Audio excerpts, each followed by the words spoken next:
twongeye kubirizaho abakunzi b'Ikirura TV1 aho muherereye hatandukanye, abo bwije tubahaye mwiriwe, abo bukeye nabo tubahaye mwaramutse. Ingingo z'ingenzi z'amakuru tugiye kurambura mu kanya. Amakuru yacu tugiye kuyahera mu misozi miremire ya Minembwe ndetse no mu nkengero za Minembwe, aho tuza gukubitira mu nkengero ya Minembwe, mu majepfo ya Minembwe muri Rugezi habayeho imigwano yahujije impande zombi, ingabo z'abarundi ku bufatanye na FARDC ndetse n'intera hamwe arizo za FDLR, aho baje kugaba n'ubundi ibitero kuri twirwaneho na M23 baherereye mu gace kaza Rugezi.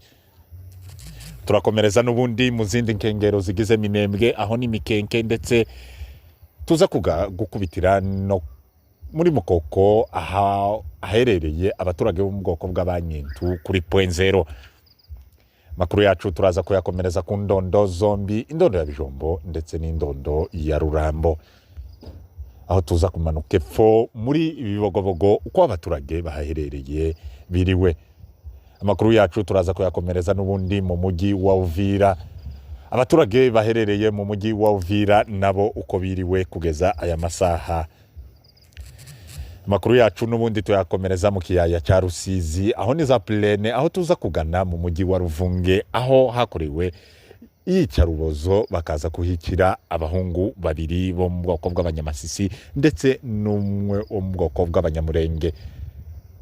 Turakomereza n'ubundi muri za Bukavu ndetse na za Goma, niyo turi buze gusoreza amakuru yacu. Amakuru yacu reka tuyahere mu misozi miremire ya Minembwe, muri Minembwe centre ndetse n'inkengero zayo. Inkuru irambuye Juste. Umutekano ni wose muri Minembwe haratekanye, abaturage bose bo mu karere ka Minembwe bameze neza. Gusa mu nkengero zayo muri Rugezi niho hazukiye igitero gikomeye caje gishorewe n'ingabo z'abarundi ndetse na Mayimayi ku bufatanye na FARDC na FDLR ku bwinshi. Ico gitero caturutse muri Rugezi kikaba cari catumwe na Ndayishimiye. Amakuru dukura ku mbuga ndetse z'abarundi bivuga ko yari yatumye inkoramutima yiwe aramubwira ati genda uje kundebera impamvu Rugezi dutuma abasirikare bwaca bakatubwira ko Rugezi yabananiye, ugende uturebera impamvu Rugezi yabaye bamba, Rugezi yatumariye abasirikare. Bikavuga ko muri Rugezi hamaze kugwa abasirikare badafite umubari ba leta y'u Burundi, kandi bakaba bari abasirikare yari yaratumye hariya abizeye azi ko ari abasirikare bakinyamwuga bazoshika bagakora akazi kuko yakabatumye. Ariko icaje kumutangaza nuko yagendaga ahabwa amaraporo menshi y'imirambo cyangwa se y'abahasize ubuzima, bikamutangaza cyane akavuga ati se abo bantu baherere muri Rugezi, abo bantu bagwana muri Rugezi ni bantu ki, ni bantu ubwoko ki, abo bantu bateye gute, abo bantu.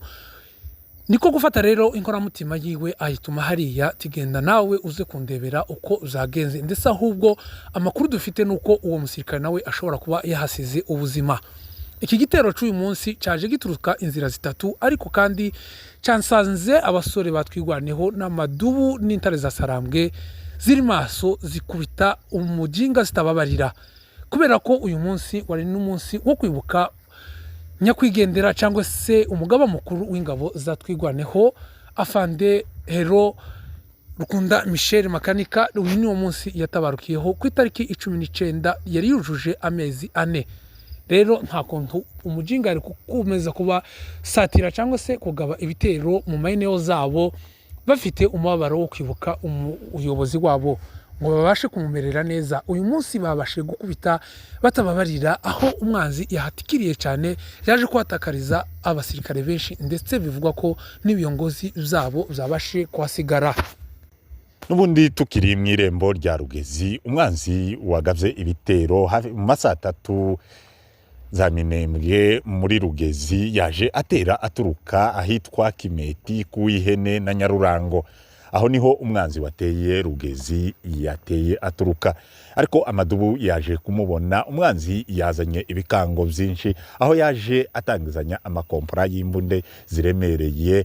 Ariko n'ubushize kandi igihe yaje aherutse kugaba igitero muri Rugezi yari yazanye ibindi bikangisho aharasa imbunde ziremereye zirimo za 12 za Morte 60 ariko amadubu aza kumutagitinga aramukubita cyane ahatakariza ubuzima batari munsi y'abantu hafi basatira ijana.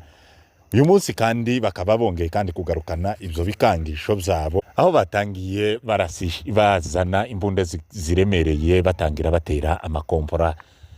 Ariko amakuru uko buje kwira amadubu yabakubise ndetse abasubiza inyuma iyo baje bava. Reka tubibutse kuko abaturage cyangwa se amadubu aherereye muri Rugezi adafite kuzova muri Rugezi cyangwa se kurekura Rugezi. Umwanzi aragerageza ariko cyane cyane nawe abitegwa n'inzara. Iyo bahungiye inzara irenda kubica kandi basize bejeje muri Rugezi. Reka dukomereze n'ubundi mu yandi marembo ya Minembwe za Mikenke ndetse na Minembwe Centre n'izindi nkengero za Gahwera na za Point Zero. Umutekano urahari ariko muri Point Zero n'ubundi haherereye ingabo z'abarundi n'ubufatanye na FARDC na Wazalendo nibo baherereye muri Point Zero. Amakuru yacu reka n'ubundi tuze kuyakomereza muri Bijombo ahaherereye abaturage bo mu bwoko bw'abanyamurenge uyu munsi nakane bakaba biriwe neza kugeza ubu mu kagoroba. N'ubundi dukubitire muri Rurambo nyuma yaho hagabweho ibitero n'ubundi n'izi ngabo z'abarundi kufatanye na FDLR hamwe na FARDC bose baza kugaba ibitero kuri twirwaneho na M23 baherereye muri kariya gace. Ariko uyu munsi abaturage baherereye muri Rurambo uyu munsi nabo bakaba biriwe neza bwije amahoro. Ariko umwanzi waho n'ubundi ntabwo ari kure aracyari hariya muri ariya marembo nyuma yaho bakoze imigwano baramwirukana cyangwa se bamusubiza inyuma ariko ntabwo ari kure. Bibogobogo abaturage baherereye muri Bibogobogo biriwe neza uyu munsi kuwa kane bwije ari amahoro. Makuru yacu reka tuyakomereze mu mujyi wa Uvira inkuru irambuye Juste. Uvira iratekanye amasaha tuvugana ubu ngubu ni 6 hafi n'igice ku masaha ya Uvira na Minembwe ndetse na Bukavu na Goma.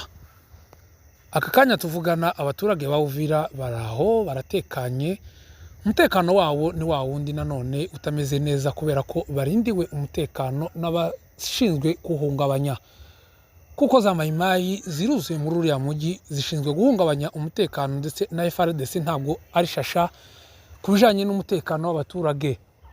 Rero niyo mpamvu dukunze kuvuga ko abaturage ba Uvira bataba bafite umutekano usesuye kuko ingabo zibarindi umutekano nizo zizongera zikabahinduka zigahungabanya wa mutekano zari zitwa ko zirinze. Ariko aka kanya tuvugana abaturage ba Uvira biriwe neza no mukwiro tacangiritse cyangwa se ntagikuba cyacitse muri Uvira. Naho ikiyaya cha Plaine kiratekanye naco kimeze gutyo kimwe na Uvira kuko n'ubundi kirindiwe umutekano n'abantu bose. Ryahuriro ryose n'ubundi rishinzwe guhungabanya umutekano kandi ari naryo rishinzwe no kuwurinda.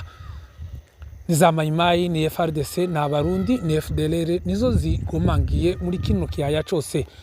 Naho muri Ruvunge ku munsi w'ejo habaye ishano rikomeye cyane aho abasirikare ba leta cyangwa se abakozi ba leta bakorera leta ya Gisegeti gukorera leta ya Kinshasa cyangwa se ya Gisegeti niko gukorera satani. Kubera ko abo ngabo ni abakozi ba leta bari basanzwe bakorera leta ariko ku munsi w'ejo bakaza kubakura mu zindi ngabo cyangwa se bakabakura mu babo bakoranaga bakabashira ku ruhande bakaza kwicwa nk'ihene. Aho basanzwe batawe baratemaguwe bikomeye cyane ndetse biteye agahinda gakabije. Aho umuntu umukorege wiwe bakoranaga akazi ka buri munsi amufata akamukura muri bagenzi biwe akaja kumutemagura. Ivyo ngivyo bikaba byakozwe n'igisirikare cya leta ya Kinshasa. Ivyo bikaba ari ibintu bigahitse cyane gukorera leta ya Kinshasa mukumva ko ico ngico ni ikintu kitumvikana kugira ngo ifate umukozi wayo imwicire kandi ndetse imwice n'urupfu rubi ngo kubera ko isura yiwe idasa na bagenzi biwe babana mu kazi kabo ka buri munsi. Aho muri Ruvunge ni umujyi umwe uherereye hariya mu kiyaya cya Rusizi hariho ingabo z'abarundi ndetse n'ingabo za FARDC akaba ari bo bahakontorora. Ni muri ubwo buryo n'ubundi hakoragaho abahungu b'abapolisi bo umwe babiri nabo muri Noro n'undi n'uwo muri Sud mu misozi miremire ya Minembwe. Ni muri ubwo buryo n'ubundi ababo bapolisi babagambaniye bafatikanyije n'ingabo za FARDC baza kubaheza mayimayi ariyo bise Wazalendo, barabafata babica urupfu rubi rw'agashinyaguro, ibikorwa bigize iminsi bikogwa nka bimwe kandi vyigeze gukogwa muri Fizi, aho baje gufata Colonel Kaminzobe bakamutemagura. Ni ubwo rupfu kandi bishe bariya bagabo biciwe hariya muri Ruvunge. Ibyo n'ubundi bikaba vyakoze n'ubundi izo ngabo za mayimayi ziri hariya muri uriya mugi wa Ruvunge, kandi abo ngo bari abasirikare cyangwa se abapolisi bakorera leta ya Gisegeti. Rero tukaba dusaba n'ubundi abandi bose yaba ari abavuka muri Nord cyangwa se abavuka mu misozi miremire ya Minembwe bakiri muri leta ya Gisegeti, bakomeze nabo barebere kure ibyo bahe bakorera bagenzi babo. Reka dukometire n'ubundi muri Kamanyura ndetse na Gatogota ahaherereye abaturage bo mu bwoko amoko yose aherereye hariya muri kariya gace biriwe neza, umutekano wabo uba umeze neza kuko bacungirwa umutekano n'ingabo zigiye zifite inararibonye mu myuga yabo kandi bahesha abaturage agaciro ndetse n'ibyabo. Reka dukomereze mu mujyi wa Bukavu. Abaturage baherereye mu mujyi wa Bukavu ndetse na Nyangezi uyu munsi biriwe neza. Tukiri muri uwo mujyi wa Bukavu n'ubundi abaturage biriwe bakora ibikorwa remezo byabo ndetse n'abanyeshuri bagiye ku ishuri ndetse na Nyangezi nuko. N'ubundi reka dukomereze mu mujyi wa Goma wiriwemo umutekano ndetse n'ibikorwa remezo bikaba bikomeje gukorwa hariya mu mujyi wa Goma ndetse n'iterambere rikaba rikomeje hariya mu mujyi wa Goma. Reka makuru yacu dukubitire n'ubundi muri Kinshasa aho Costa Mutamba yoba yarisezeye ku nshingano. Juste Ministre wa Justice ariwe Constant Mutamba, uyu mugabo akaba ari umugabo mu bagabo bamwe bagiye bivuga ibigwi cyane, agenda avuga ko azahindura guverinoma ya Kinshasa akayigira indi guverinoma shasha. Aho yigeze kuvuga aravuga ngo uzafatwa ngo yaranyereje umutungo wa leta ngo azahita ahanwa n'igifungo ca burundu ako kanya nta kujurira. Igitangaje uyu mugabo nawe akaba yaraje gufatirwa muri ico cuho ndetse aho yaje kwiba n'amafaranga menshi umurengera miliyoni 19. Rero uyu mugabo kubera isoni nyinshi yagize yahise yegura ku nshingano mbere yuko inkiko zibasha kumukurikirana kugira ngo zibashe kumukatira, ahita yegura kuri uwo mwanya. Ariko ikintu gitangaje yaje kuvuga nuko yaje kuvuga ngo nuko leta ya Kinshasa ngo yaje kumugambanira ndetse wifatikanyije na leta ya Kinshasa. Ukibaza na leta ya Kigali. Ukibaza ati se leta ya Kigali cyangwa se u Rwanda na Kongo bihurira hehe kugira ngo bifatire umuturage wa Kongo cyangwa se umukozi wa Kongo bamufatire imyanzuro ndetse wo mu nzego zo hejuru ka Costa Mutamba. Rero uyu Costa Mutamba akaba ari umwe wagiye ufata abantu benshi bagiye bahamwaho n'ibyaha bigayitse cyangwa se ibyaha zo gufungwa burundu, agahita abica akavuga ngo nta prison yo gufungiramo abantu bakatiwe ubwo gufa, ngo wakatiwe ubwo gufa azahita yicwa ako kanya.